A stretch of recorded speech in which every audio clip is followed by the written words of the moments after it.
स्वागत आहे तुमचं आपल्या ह्या छोट्याशा व्हिडिओमध्ये. तर सगळ्यात आधी हा फोटो बघा. हा तोच भाडवा आहे. त्यांनी 3 वर्षाच्या मुलीवर बलात्कार केलेला आहे. आणि त्याच्यानंतर हा फोटो बघा. ही तीच मुलगी आहे बिचारी यज्ञा, तिच्यावर बलात्कार झालेला आहे. आणि बलात्कार करून त्यांनी काय केलं, डायरेक्ट मारून टाकलं. कसं डायरेक्ट दगड घातला तिच्या डोक्यावर, डायरेक्ट दगड घालून मारून टाकलं त्यांनी. याने डायरेक्ट तिच्या डोक्यात दगड घातलेला आहे. तर याला फाशी देऊन काहीच होणार नाही. याला सुद्धा असंच मारला पाहिजे, तडपून. याला म्हणजे जाळलं पाहिजे किंवा त्याचे तुकडे केले पाहिजे. तुकडे करून असे फेकून दिले पाहिजे त्याचे. तेव्हा त्याला मग कळण बिचारीवर कसा अत्याचार केला याने, कसं तिचं डोकं फोडलं, कसं डायरेक्ट डोक्यात दगड घातला. तेव्हा त्याला आठवण.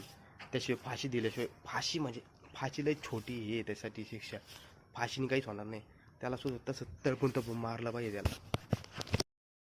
तर होऊ नये म्हणून आत्ताच मेणबत्त्या पेटवण्यापेक्षा डायरेक्ट त्याला घेऊन चौकात उभं करायचं आणि डायरेक्ट त्याला पेटून टाकायचं किंवा डायरेक्ट ते तुकडे करायचे.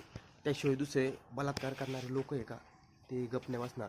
कारण की भविष्यात अजून पण याच्यापेक्षा भयानक रेप होऊ शकते. त्याच्यामुळं आत्ताच संधी आहे, त्याला जाळून टाका किंवा त्याला म्हणजे तुकडे करा.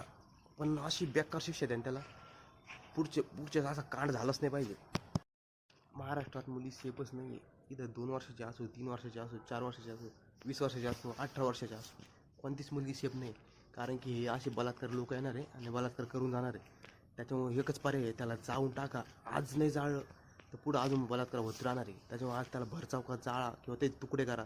पण तुकडे का होणार, ते झालेच पाहिजे, याचं माझं मत आहे. तुमचं काय मत तेवढं कमेंट करून नक्की सांगा. ते झालेच नाही पाहिजे, त्याला डायरेक्ट जाळून टाका.